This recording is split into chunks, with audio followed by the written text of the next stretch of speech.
Hello student, आप सभी का स्वागत है इस लाइव क्लास में। तो जैसा कि हम लोगों ने कल कुछ टॉपिक पर डिस्कशन किया था, उसी तरह आज भी कुछ टॉपिक पर डिस्कस करेंगे। और उससे पहले आपको जनरली हम कुछ जनरल इन्फॉर्मेशन बता दें कि जो भी क्लासेस पर डे आपके चलते हैं, आपको क्लासेस के वीडियोस मिलते हैं, तो प्रयास आपका ज़्यादा से ज़्यादा रहे कि उसको बहुत ध्यान से देखें और उसके नोट्स को बनाएं और एनसीईआरटी बुक्स को भी एक बार आप पढ़ें। तो इससे क्या होगा कि आपका जो रिवीज़न है वो एक ही टॉपिक का कई बार हो जाएगा। तो उससे क्या होगा, आपका जो टॉपिक होगा वो जब बार बार आप उसकी स्टडी करेंगे, पढ़ेंगे, तो आपका स्ट्रांग होगा, चाहे वो कंपटीशन के लेवल पर हो या आपका बोर्ड लेवल पर। तो दोनों लेवल पर आपकी तैयारी जो है एक साथ हो सकती है। तो इसी विज़न के साथ आप अपना जो है समय देंगे और जो हमने अभी जस्ट कहा है उसको आप फॉलो करेंगे। तो बात समझ में आ चुकी होगी। तो हम आगे क्लास को कंटिन्यू करते हैं सेम उसी सीक्वेंस में जिसमें हमने इससे पहले टॉपिक को पढ़ा था। इससे पहले हम लोगों ने पढ़ा था ओवरऑल पोलन ग्रेन के बारे में, डिफरेंट टाइप्स के उसके जो भी कॉन्सेप्ट या पॉइंट थे उसको डिस्कस किया गया, उसके स्ट्रक्चर के बारे में बताया गया, उसके इम्पोर्टेंस के बारे में बताया गया, कैसे उसको स्टोर किया जाए फर्दर फ्यूचर जनरेशन के लिए, इन सब पर भी डिस्कशन किया जा चुका। यानी कि ओवरऑल देखें तो मेल पार्ट यानी कि मेल रिप्रोडक्टिव यूनिट के बारे में ओवरऑल डिस्कशन हो चुका है। हम लोग सिंपली शुरू करते हैं, बहुत ही सिंपल टॉपिक है जिसको हम देखते हैं पिस्टिल से। क्या होगा? पिस्टिल। एक एक करके इसे पढ़ेंगे। पहले हम पढ़ते हैं पिस्टिल के बारे में, ठीक है ना? तो ध्यान देंगे।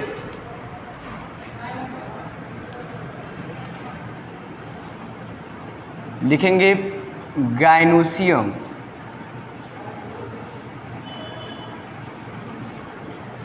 रिप्रेजेंट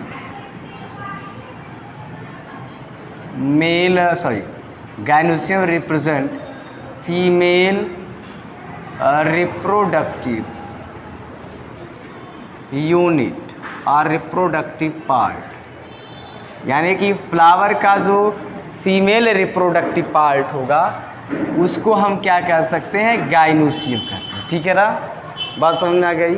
अब ये जो जनरली गाइनोसियम आप देख रहे हैं, ये गाइनोसियम या तो एक ही कार्पेल या पिस्टिल से बना होगा या तो एक से ज़्यादा से बना होगा। तो means it may be consist of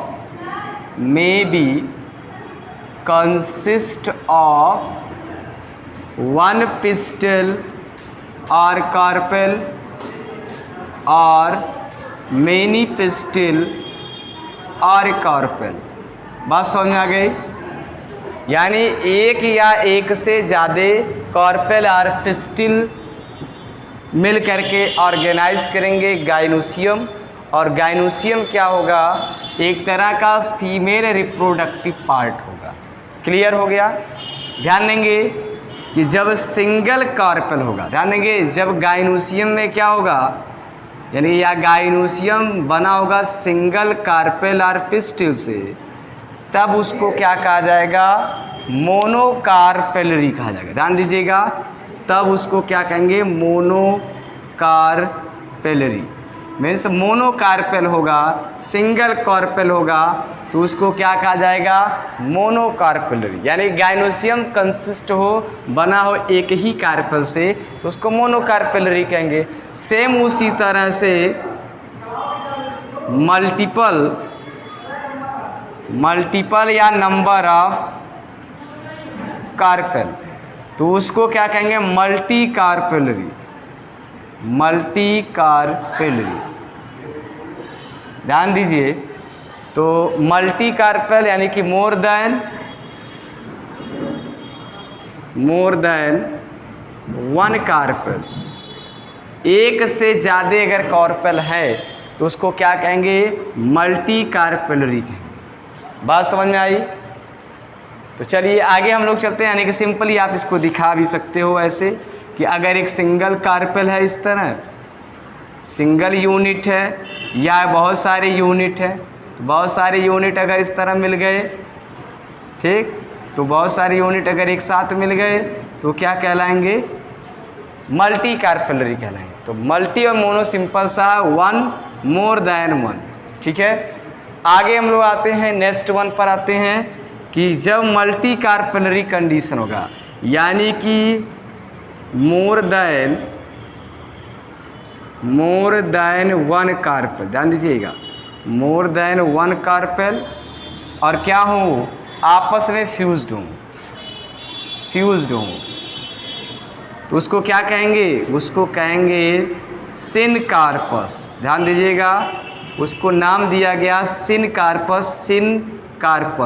sin यहाँ पर रिलेशन है फ्यूजन से, और कार्पस से रिलेशन है कार्पेल से, यानी आप सिंपली कह सकते हो फ्यूज्ड कार्पेल, यानी कि कार्पेल क्या हो, फ्यूज्ड हो, तो उसके लिए एक टर्म दिया गया सिनकार्पस। बात समझ में आ गई होगी। तो सिनकार्पस मीन्स फ्यूज्ड कार्पेल, ठीक है ना। फिर हम आगे आ जाते हैं, सिंगल अगर कार्पेल है, सॉरी आप कहेंगे अनफ्यूज्ड और फ्री कार्पेल। अगर कार्पेल एक से ज़्यादा हैं लेकिन वो क्या है, फ्री है, तो उसके लिए एक टर्म यूज़ किया जाता है, उसको कहा जाएगा एपोकार्पस। तो एपोकार्पस मीन्स इसमें कार्पेल क्या है, फ्री, ऐसे यूनिट है सब आपस में ही फ्री हो, ऐसे सारे कार्पेल क्या हो, आपस में ज्वाइंटेड ना हो बल्कि फ्री हो। और फ्यूज्ड में क्या होगा, सारे कार्पेल आपस में इस तरह ज्वाइंट होंगे। तो कार्पेल अगर आपस में ज्वाइंट है, फ्यूज्ड है, तो उनको कहेंगे सिनकार्पस। कार्पेल जब आपस में ज्वाइंट नहीं होंगे तो उनको हम क्या कहेंगे, एपोकार्पस। तो बात समझ में आ गई होगी, एपोकार्पस क्या है, सिनकार्पस क्या है, मल्टी कार्पेलरी क्या है, और मोनोकार्पेलरी क्या है। क्लियर है। अब इसके पार्ट पर हम आते हैं कि जो पिस्टिल या कार्पेल है उसमें कौन कौन से पार्ट होंगे, तो इसको डायग्राम से हम लोग समझेंगे, ठीक है। चलिए देखते हैं इसको।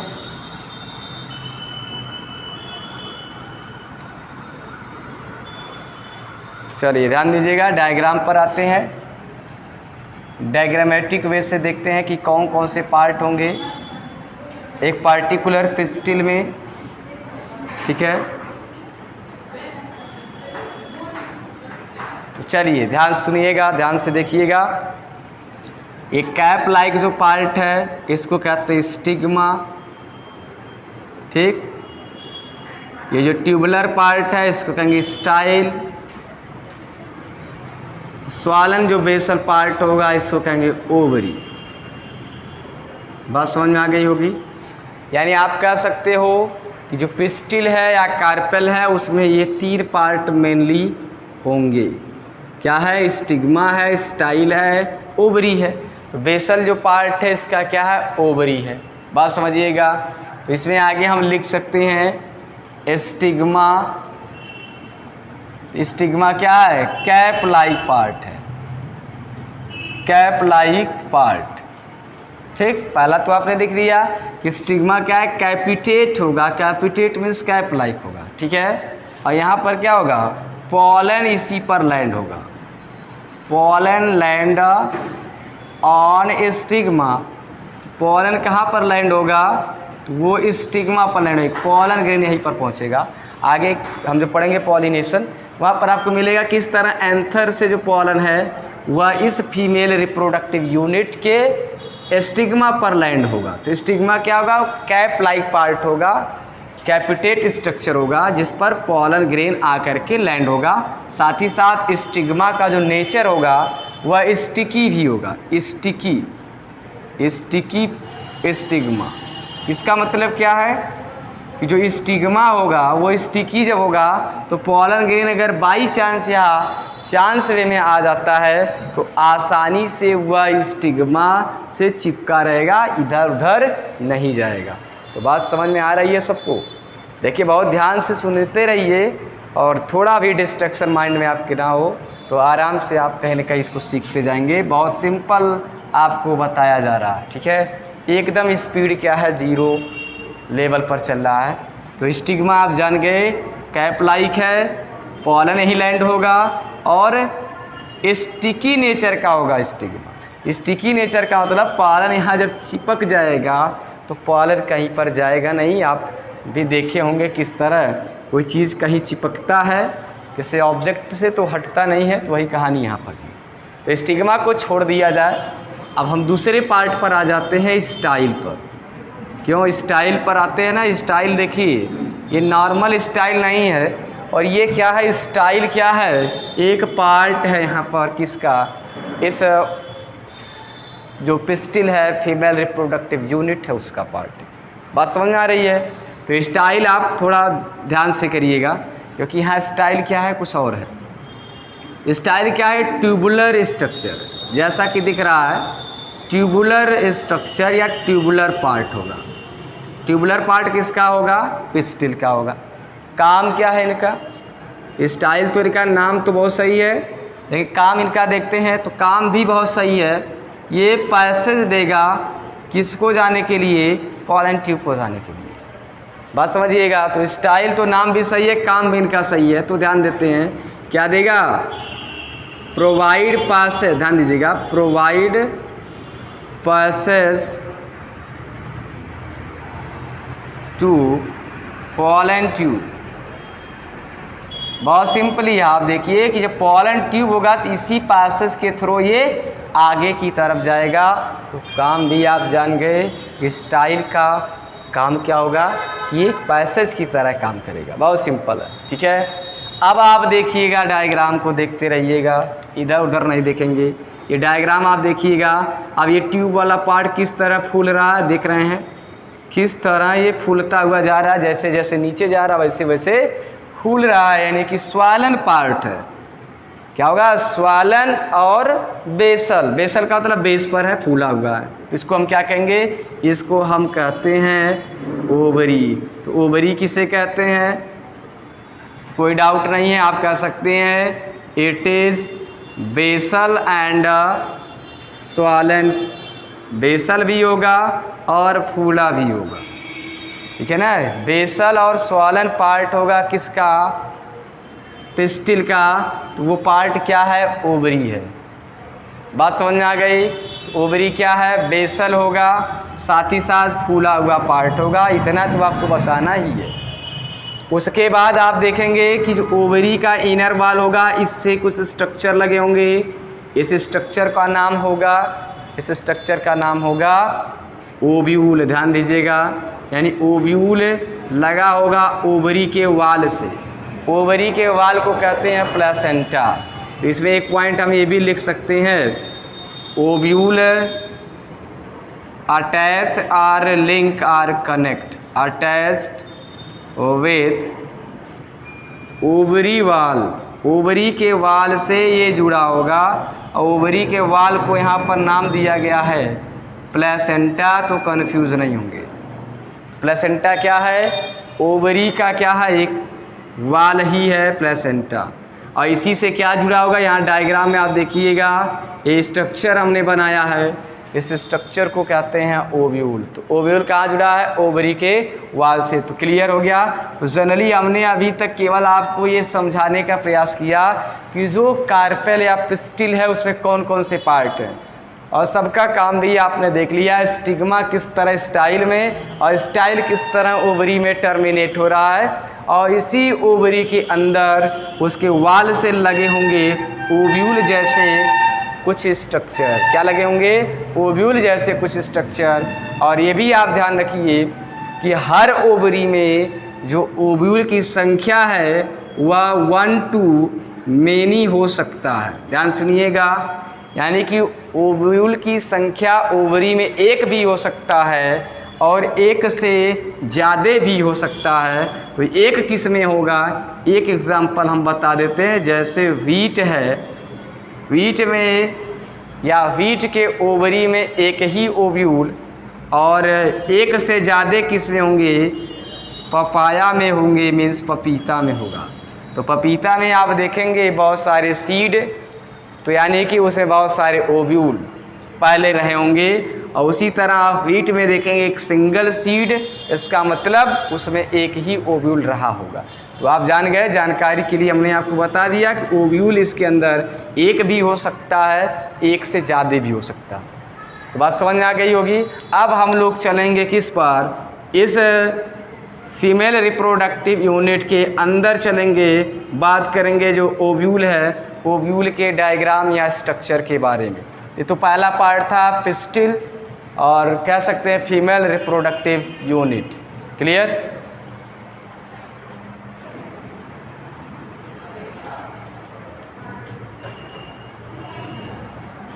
चलिए आगे इसमें हम लोग देखते हैं, ओव्यूल के बारे में पढ़ेंगे। पिस्टिल तो हमने क्लियर कर दिया आपको कि पिस्टिल क्या है, और ओवरी के अंदर आपने देखा कि किस तरह उसके वाल से अटैच्ड होगा ओव्यूल। क्या अटैच होगा? ओव्यूल। ओव्यूल को ही क्या कहा जाता है? Mega sporangium. क्या कहा जाएगा? Mega sporangium. ठीक है ना, इसी को हम लोग डिटेल्स में पढ़ते हैं, मेगा स्पोरेंजियम या ओव्यूल के बारे में। तो पहला तो पॉइंट आपको क्लियर ही कर दिया गया कि ये किससे कनेक्ट होगा? ओवरी के वाल से होगा। तो इसको डायग्राम से हम लोग समझेंगे। ठीक है, किससे समझेंगे? डायग्राम के हेल्प से समझेंगे। ठीक है,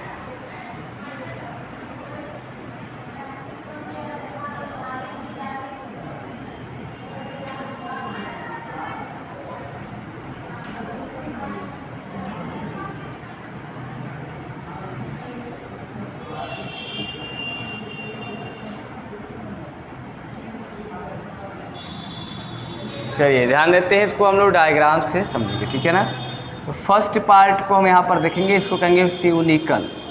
क्या इसको कहेंगे? फ्यूनिकल। ठीक, और फ्यूनिकल जहाँ पर आकर के जंक्शन होगा इसको कहेंगे हाइलम। इस पॉइंट को क्या कहेंगे? हाइलम कहेंगे। ठीक है,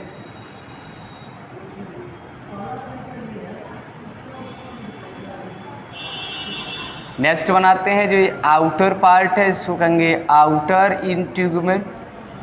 अब एक एक करके इसको हम डिस्क्राइब भी करेंगे। आप डायग्राम को पहले देखिए, डायग्राम को किस तरह लोकेट किया गया। आउटर इंट्यूगमेंट, फिर क्या आ जाएगा? इनर इंट्यूगमेंट, उसके बाद ध्यान दीजिएगा एक लेयर आएगा जिसको हम क्या कहेंगे? इस लेयर को कहेंगे न्यूक्लियस, और सबसे अंदर क्या होगा? एम्ब्रियो सैक पाया जाएगा। ठीक है ना, देखो डायग्राम क्लियर होगा सबको कि कौन क्या है, यहाँ पर आपको मिल गया होगा। इसका जो बेसल पार्ट होगा इस ओव्यूल का, इसको क्या कहेंगे? चेलाजा कहेंगे। ठीक, ये इसका जो पोर लाइक पार्ट है इसको क्या कहेंगे? माइक्रोपाइल कहेंगे। अब एक एक करके हम लोग इसके हर पार्ट पर डिस्कशन करते हैं। तो ये बन गया है कंप्लीट मेगा स्पोरेंजियम का स्ट्रक्चर या एक कंप्लीट ओव्यूल का स्ट्रक्चर। बहुत इंपॉर्टेंट है, ध्यान से सुनिएगा। कई बार बोर्ड में या अदर कॉम्पिटिटिव एग्जाम्स में इससे रिलेटेड क्वेश्चन पूछे जा चुके हैं। तो इसको बहुत ध्यान से आप समझेंगे, इसके डायग्राम से इसके पूरे डिस्क्रिप्शन को समझने का प्रयास करेंगे। तो बात समझिएगा। तो पहला होगा कि जो मेगा स्पोरेंजियम या ओव्यूल है वह है प्लेसेंटा से, यानी ओवरी के वाल से। इसको हमने दिखा दिया कि ये प्लेसेंटा है या ओवरी का वाल है। तो प्लेसेंटा से जुड़ा होगा यही फ्यूनिकल्स। बात समझिएगा, यानी कि जो ये ओव्यूल है वह फ्यूनिकल्स के थ्रू, तो फ्यूनिकल्स क्या है? एक स्टॉक होगा। ध्यान दीजिए, एक स्ट्रैंड लाइक स्ट्रक्चर होगा। ये क्या है? स्टॉक है, और इस स्टॉक के थ्रू ये प्लेसेंटा से कनेक्ट होगा। ये स्टॉक है और कनेक्ट किससे होगा? Connect with ovary wall. Ovary के वाल से ये जुड़ा होगा इसी स्टॉक के हेल्प से। बात समझ में आ गई? फिर आगे चलते हैं। हाइलम और इंटीगुमेंट का जो जंक्शन है, यानी कि फ्यूनिकल्स और जो इंटीगुमेंट का जंक्शन है उसी को कहते हैं हाइलम। यानी कि क्या, इसको आप कह सकते हैं जंक्शन ऑफ फ्यूनिकल एंड इंटीगुमेंट। देखिए इंटीगुमेंट, ये पूरा का पूरा बाहरी पार्ट इंटीगुमेंट है। इंटीगुमेंट और फ्यूनिकल्स जहाँ पर मिल रहे हैं उसी जंक्शन को कहा जाता है हाइलम। बस समझ आ गई। फिर हम आगे आते हैं। ओवरऑल जो मेगास्पोरेंजियम है ये 2 प्रोटेक्टिव वाल से पहले कवर्ड होगा। सबसे बाहर की तरफ जो होगा आउटर इंटीगुमेंट, ध्यान सुनिएगा। उसके अंदर आ जाएंगे तो ये इनर इंटीगुमेंट, ठीक है। यानी कि जो आप कहेंगे कि जो ओव्यूल है या मेगास्पोरेंजियम है वो 2 प्रोटेक्टिव वाल से कवर्ड होगा। बाहर की तरफ जो है आउटर इंटीगुमेंट उसको कहेंगे, अंदर की तरफ जो है वह इनर इंटीगुमेंट है। लेटर ऑन मीन्स बाद में आउटर और इनर इंटीगुमेंट जो होंगे वो सीड कोट में कन्वर्ट हो जाएंगे। किसमें? After fertilisation. यानी कि later on it form outer seed coat, बाद में चल करके आउटर सीड कोट बनाएगा और इनर इंटीगुमेंट आफ्टर फर्टिलाइजेशन क्या बनाएगा? Inner seed coat. क्योंकि जब हम सीड के बारे में पढ़ेंगे तो वहाँ पर कहीं ना कहीं ये कॉन्सेप्ट काम आएगा। तो आप ज़रूर इसको नोट कर लेंगे, ध्यान में रख लेंगे कि after fertilisation ovule become seed, then outer integument as act as outer seed coat and inner integument act as inner seed coat। ये कब होगा? जब सीड बनेगा। बात समझ आ गई ना। अब इस दोनों प्रोटेक्टिव लेयर के अंदर हम आएंगे तो क्या होगा? ये मास ऑफ सेल्स पाए जाएंगे। ध्यान दीजिएगा, इनके अंदर जब आएंगे तो मास ऑफ सेल्स ऐसे भरे होंगे। इस मास ऑफ सेल्स को हम क्या कह सकते हैं? न्यूक्लियस कहते हैं। तो न्यूक्लियस में जो सेल्स होंगे उसमें डेंस साइटोप्लाज्म होगा, ठीक है ना। तो लिखेंगे the sales contain dense cytoplasm, इसमें डेंस साइटोप्लाज्म होगा, ठीक। ये एक तरह का क्या है? न्यूट्रिटिव लेयर है, न्यूट्रिटिव लेयर है ये। बात समझिएगा, न्यूट्रिशन प्रोवाइड करने का काम इस न्यूक्लियस का इस मेगास्पोरेंजियम में होगा। मेगास्पोरेंजियम में कौन न्यूट्रिटिव लेयर नरिश करने का काम करेगा? तो ये है न्यूक्लियस। और सबसे सेंटर में जो आप पार्ट ये देख रहे हैं ये पार्ट कहलाएगा एम्ब्रियो सैक। तो एम्ब्रियो सैक सबसे सेंटर में होगा। इस एम्ब्रियो सैक को कहा जाता है फीमेल गैमीटोफाइट। क्या कहेंगे? Female gametophyte. बात समझिए, एम्ब्रियो सैक को और किस नाम से जाना जाता है? इस नाम से जानते हैं, फीमेल गैमीटोफाइट से जानते हैं। इसका मतलब है एम्ब्रियो सैक ही वो पार्ट है जिसके अंदर फीमेल गैमेट पाया जाएगा। तो ये तो केवल अभी हमने लोकेशन दिखाया है बेसिकली कि ओव्यूल के अंदर कहाँ पर ये एम्ब्रियो सैक होगा, क्योंकि आगे के टॉपिक में हम लोग एम्ब्रियो सैक कैसे बनेगा इसके अंदर उसका डिस्कशन करेंगे। बात समझ में आई इतनी कि एम्ब्रियो सैक कहाँ होगा? तो लोकेट कर दिया गया। चलिए, बेसल जो पार्ट होगा उसको कहेंगे चेलाजा। बेसल पार्ट, अगर कहा जाए कि ओव्यूल का बेसल पार्ट कौन सा होगा तो आप बताएंगे जो चेलाजा है वो बेसल पार्ट, और इसी को चेलाजल एंड भी कहेंगे। बात समझिए, इसी को क्या कहेंगे? चेलाजल एंड भी कहेंगे। दूसरा आता है जस्ट चेलाजा की अपोजिट में क्या होगा? स्मॉल पोर यहाँ पर होगा और इस स्मॉल पोर को माइक्रोपाइल कहते हैं। ध्यान देंगे, स्मॉल पोर या ओपनिंग आप कह सकते हो। स्मॉल पोर या ओपनिंग है और इसको माइक्रोपाइल कहेंगे, और माइक्रोपाइल को ही माइक्रोपाइलर एंड भी कहा जाता है। क्या कहा जाएगा? माइक्रोपाइलर एंड कहा जाएगा। क्लियर है? बात समझ में आ रही है सबको? ठीक है, तो ध्यान दीजिएगा। तो बहुत सिंपली हमने आपको डिस्कस कर दिया ओवरऑल मेगा स्पोरेंजियम का स्ट्रक्चर कैसे होगा। तो मेगा स्पोरेंजियम का स्ट्रक्चर कुछ इस तरह का होगा। तो डायग्राम भी इससे आप बना सकते हैं, और इसके जो पॉइंट हैं बहुत ब्रीफ में इसके पॉइंट को हमने दिया है, जो हर जगह बोर्ड के लेवल और भी एग्ज़ाम्स के लेवल का बहुत ही आसानी से आपको चीज़ों को समझाएगा। तो आप नोट कर लेंगे इसको कि फ्यूनिकल क्या है, प्लेसेंटा से कनेक्ट होगा, एक स्टॉक है, ये कनेक्ट करता ओवरी वाल से। हाइलम क्या जंक्शन है ओव्यूल का फ्यूनिकल से, ये भी आप कह सकते हो। माइक्रोपाइल क्या इस्तेमाल पूर है। आउटर एंड इनर इंटीग्यूमेंट एक प्रोटेक्टिव लेयर है ओव्यूल्स का। फर्टिलाइजेशन के बाद ये outer and inner seed coat बनाएंगे।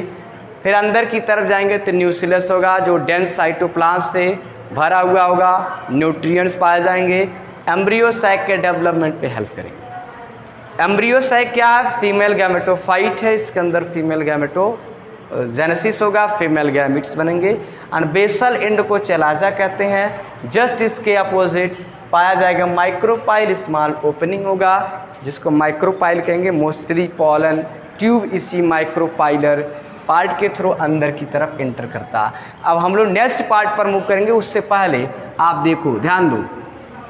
जब हम कहेंगे कि माइक्रोपाइलर एंड तो आपके दिमाग में ये वाला पोर्शन डायग्राम आना चाहिए, और जब कहेंगे चेलाजल एंड तो ये समझ में आ जाना चाहिए। कोई कन्फ्यूज़न ना हो, डायग्राम को पूरी तरह से माइंड में सेट कर लीजिएगा। और देखिए बार बार आपको बताया जा चुका है कि पढ़ना क्या है, एक बहुत ही कंटिन्यूअस प्रोसेस है।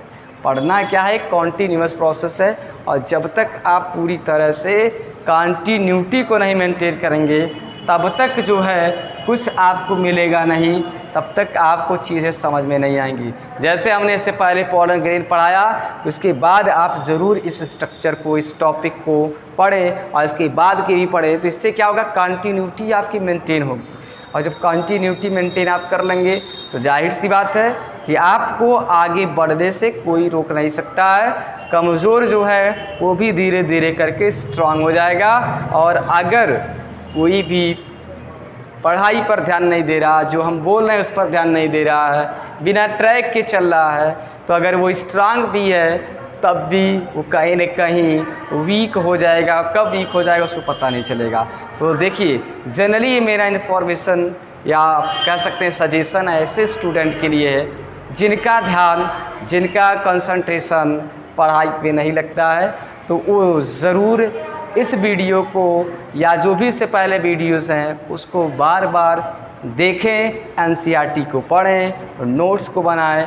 इसी को आप करते रहेंगे, मैं पूरी तरह से श्योर कर दूं कि आपका जो कह सकते हैं वीकनेस है, कमज़ोरी है कि मन नहीं लगता, माइंड डिस्ट्रैक्ट हो जाता है, ये कहीं ना कहीं पूरी तरह से हट जाएगा और आराम से प्रॉपर वे में आप स्टडी करेंगे और आपका इंटरेस्ट लगातार से बढ़ता जाएगा। क्योंकि जब चीज़ें अच्छी लगेंगी तो ऑटोमेटिकली आपका स्ट्रॉन्ग बढ़ता जाएगा, स्ट्रेंथ बढ़ती जाएगी। तो बात समझ में आ चुकी होगी। तो चलते हैं हम लोग आगे की तरफ, ठीक है। आगे की तरफ चलेंगे, मैं सब देखेंगे कि कैसे मेगा स्पोर बनेंगे और तब कैसे यह एम्ब्रियो सैक बनेगा। यानी कि लंबी कहानी है थोड़ी, इसीलिए बहुत धीरे धीरे करके कहानी को हम बढ़ाएंगे और कहानी में आप थोड़ा सा इंटरेस्ट ज़रूर लेंगे, ठीक है ना। तो चलते हैं फिर हम आगे की तरफ, और बार बार इंस्ट्रक्शन दिया भी जा चुका है आपको। तो अब हम लोग पढ़ेंगे मेगा स्पोरोजेनेसिस और फिर आगे के पार्ट। तो डायग्राम हमारे ख्याल सभी लोग बना चुके होंगे, ठीक है ना। तो पढ़ेंगे क्या, मेगा स्पोरोजेनेसिस, और प्रीवियस लेक्चर में हमने पढ़ लिया था माइक्रो स्पोरोजेनेसिस, तो कुछ उसी से रिलेट करके समझ लेते हैं। तो चलिए इसको भी देख लेते हैं, ये भी बहुत सिंपल टॉपिक लग रहा है, ठीक है ना। इसको भी देखते हैं, चाहे वो सिंपल हो या कॉम्प्लेक्स हो। कॉम्प्लेक्स को यहाँ पर सिंपल करेंगे तो कैसे करेंगे, तो उसको करने के लिए थोड़ा सा ध्यान देना पड़ेगा। तो चलिए आते हैं मेगा स्पोरोजेनेसिस। तो बहुत सिंपली पहले हम इसके डेफिनेशन को क्लियर करते हैं, फिर कैसे ये होगा इस पर आते हैं। तो ध्यान दीजिएगा, मेगा स्पोर मदर सेल, ध्यान सुनिएगा, जिसको शॉर्ट में हमने लिखा MMC। MMC मतलब मेगा स्पोर मदर सेल। बात समझिएगा, मेगा स्पोर मदर सेल है, और इस मेगा स्पोर मदर सेल में अगर मियोसिस डिवीज़न हो जाए तो बन जाएगा क्या, तो क्या बनेगा, 4 मेगा स्पोर बन जाए।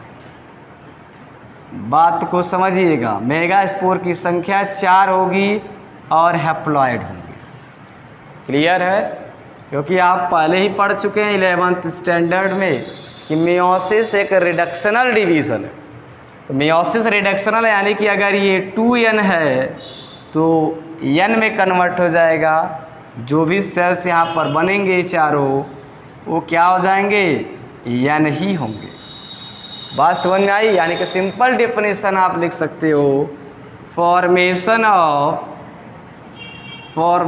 Of megaspore. Megaspore का बनना, मेगा स्पोर कहाँ से बनेगा, from megaspore mother cell by meiosis. तो डेफिनेशन बहुत सिंपल हो गया, डेफिनेशन तो क्लियर हो गया। हमने बता ही दिया कि मेगा स्पोरोजेनेसिस क्या है। हमने भी बताया कि माइक्रो स्पोरोजेनेसिस अगर जानते हैं तो वहीं पर PMC वहाँ था, यहाँ MMC हो गया। वहाँ भी मियोसिस, यहाँ भी मियोसिस, बना मेगा स्पोर, वहाँ पर बना माइक्रोस्पोर। तो ध्यान देंगे तो चीज़ें अपने आप को रिलेट कर रही हैं, चीज़ें समझ में आती हैं। फॉर्मेशन है मेगा स्पोर का, किससे, मेगा स्पोर मदर सेल से। मियोसिस डिवीजन को आपको याद रखना है। मेगा स्पोर क्या होगा, डिप्लॉयड होगा। Megaspore mother cell diploid होगा, मेगा स्पोर क्या होगा, हैप्लॉयड होगा। ये भी आपको ध्यान रखना, ठीक है। अब इसको आप समझिएगा, हमने जस्ट बताया कि ओव्यूल का ये क्या है, न्यूक्लियस वाला रीजन। ध्यान दीजिए, ये न्यूक्लियस का लेयर है। अब इसमें हमने बताया बहुत सारे ऐसे सेल्स लगे होंगे, बताया था। और इसमें क्या है, डेंस साइटोप्लाज्म होगा, कुछ इस तरह सेल्स का एक लेयर है, इसको न्यूक्लियस कहा गया। अब इसमें ये देखना है कि कौन सा माइक्रोपाइलर इंड है, तो इसको हमने कहा कि ये माइक्रोपाइलर है, माइक्रोपाइल या माइक्रोपाइलर इंड है। जस्ट इसके अपोजिट वाला क्या बताए थे, चेलाजल है, ठीक। तो कह रहा है कि माइक्रोपाइलर इंड पर जो न्यूक्लियस के सेल्स होंगे वह बिहेव करने लगेंगे, यानी कि मॉडिफाई हो जाएंगे, और यही मेगा स्पोर मदर सेल की तरह काम करेंगे। बात समझिएगा, ये काम क्या करेंगे, मेगा स्पोर मदर सेल की तरह काम करेंगे, और यही मेगा स्पोर मदर सेल बाद में चल करके मियोसिस फर्स्ट और सेकंड के थ्रू डिवाइड हो करके बना लेता है मेगा स्पोर। यानी कि डेफिनेशन तो हमने आपको बताया कि मेगा स्पोर मदर सेल से मेगा स्पोर बनता है, तो मेगा स्पोरोजेनेसिस है। बट ये कहाँ पर होगा, तो आपको याद रखना होगा, न्यूक्लियस के कुछ सेल्स होंगे जो माइक्रोपाइलर एंड पर होंगे, और वही मेगा स्पोर मदर सेल की तरह काम करेंगे। तो मेगा स्पोर मदर सेल की तरह जब एक काम करेंगे तो मीन्स वह मियोसिस के थ्रू डिवाइड करेंगे, और जब मियोसिस के थ्रू डिवाइड कर ले जाएंगे तो बनेगा मेगा स्पोर। मेगा स्पोर की संख्या क्या होगी, 4 होगी। कितने संख्या में बनेंगे, एक मेगा स्पोर मदर सेल है, इससे बनेंगे 4 मेगा स्पोर। ध्यान दीजिए, 4 हमने लिख दिया, 4 मेगा स्पोर बन गए, ठीक है। अब क्या होगा इसके बाद, मेगा स्पोर तो बन गए, 4 बने, ठीक। अब आगे क्या होगा, तो ध्यान देंगे इसमें, ये चारों मेगा स्पोर में से 3 मेगा स्पोर जो होंगे वो नॉन फंक्शनल होंगे, और एक ही इसमें फंक्शनल होगा, यानी कि 3 मेगास्पोर, 3 मेगास्पोर क्या होंगे? नॉन फंक्शनल होंगे। तीनों मेगास्पोर नॉन फंक्शनल होंगे। और 1 मेगास्पोर क्या होगा?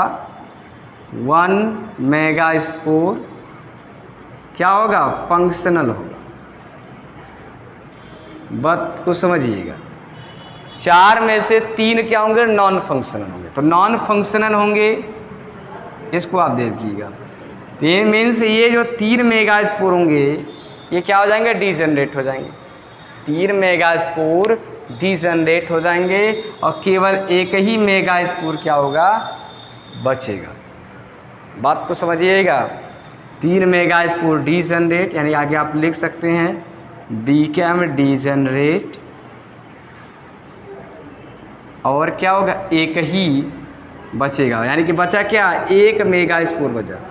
इसको हमने क्या लिख दिया? ये क्या है? Functional megaspore. ये बचा क्या? ये है फंक्शनल मेगास्पोर। अब फंक्शनल मेगास्पोर ही चल करके आगे बनाएगा क्या? Embryo sac. बात समझिएगा। तो देखिए कॉम्प्लेक्सिटी किस तरह बढ़ रही है, प्रोसेस एक दूसरे से किस तरह इंटरलिंक है। इसीलिए बार बार कहा जा रहा है कि हर टॉपिक को आप पढ़ते जाएं, किसी भी टॉपिक को आप छोड़ेंगे नहीं। छोड़ेंगे तो कहीं ना कहीं कुछ दिक्कतें आएंगी। जो आप देखेंगे यहाँ पर जुड़ रहा है कि 4 मेगास्पोर बने तो 3 डीजनरेट हो गया, 1 फंक्शनल बचा। अब यही एक जो फंक्शनल मेगास्पोर होगा यही आगे डेवलप हो जाता है किस में? एम्ब्रियो सैक में। तो आपको इससे पहले वाले क्लास में, यानी कि अभी कुछ मिनट पहले हमने आपको एम्ब्रियो सैक का एक लोकेशन दिखाया कि मेगास्पोरेंजियम के अंदर प्रेजेंट होगा क्या? एम्ब्रियो सैक सबसे अंदर। तो वो कैसे बनेगा? तो सबसे पहले बनेगा मेगास्पोर। और मेगास्पोर में 3 डीजनरेट हो जाएंगे, एक ही जो बचेगा वही डेवलप होगा किसमें? एम्ब्रियो सैक में। तो यानी कि जो अगला टॉपिक हम लोग पढ़ेंगे वो क्या होगा? Development of embryo sac, means किस तरह न्यूक्लियस के अंदर एम्ब्रियो सैक का डेवलपमेंट या फॉर्मेशन होता है एक जो सिंगल मेगास्पोर है। तो फिलहाल इस क्लास में लगभग आपको बताया गया जो कि पिस्टिल क्या है, उसके डिफरेंट पार्ट क्या है, सबका अलग अलग फंक्शन क्या है। फिर उसी में हम आ गए ओव्यूल। तो ओव्यूल क्या है, उसका ओवरऑल डिज़ाइन, ओव्यूल कहाँ पर कनेक्ट है, ठीक है। और उसके अंदर फिर हम लोगों ने देखा कि कैसे मेगास्पोर का फॉर्मेशन उसके माइक्रोपाइलर एंड पर हो रहा है। यानी कि मेगास्पोर जो फंक्शनल है वही आगे प्रोसीड करेगा, डेवलप करेगा फर्दर डिवीज़न या एक मैकेनिज्म के थ्रू एम्ब्रियो सैक में। यानी कि नेक्स्ट क्लास आपका जो है वो बहुत ही इंटरेस्टिंग होगा और बहुत ही इम्पोर्टेंट टॉपिक को हम लोग डिस्कस करेंगे। और वो जो टॉपिक होगा वो क्या है? Development of female gametophyte means embryo sac. तो उसके लिए आप पहले से ही एक बार एनसीईआरटी बुक्स ज़रूर पढ़ लेंगे कि जब जब आपको हम कुछ चीज़ें बताएंगे तो आपको आसानी से समझ में आएगा। तो फिलहाल आज हम लोग इस क्लास को इसी पर रोकते हैं। आगे की तैयारी के साथ नेक्स्ट क्लास में हम लोग मिलते हैं पढ़ने के लिए एक एनर्जी के साथ, एक नए डेडिकेशन और कंसंट्रेट माइंड के साथ आगे के कॉन्सेप्ट को क्लियर करने के लिए क्या पढ़ेंगे? एम्ब्रियो सैक का डेवलपमेंट और फीमेल गैमेटोफाइट का डेवलपमेंट। तो फिलहाल आज के लिए इतना ही, फिर मिलते हैं नेक्स्ट क्लास में। Okay, thank you all of you.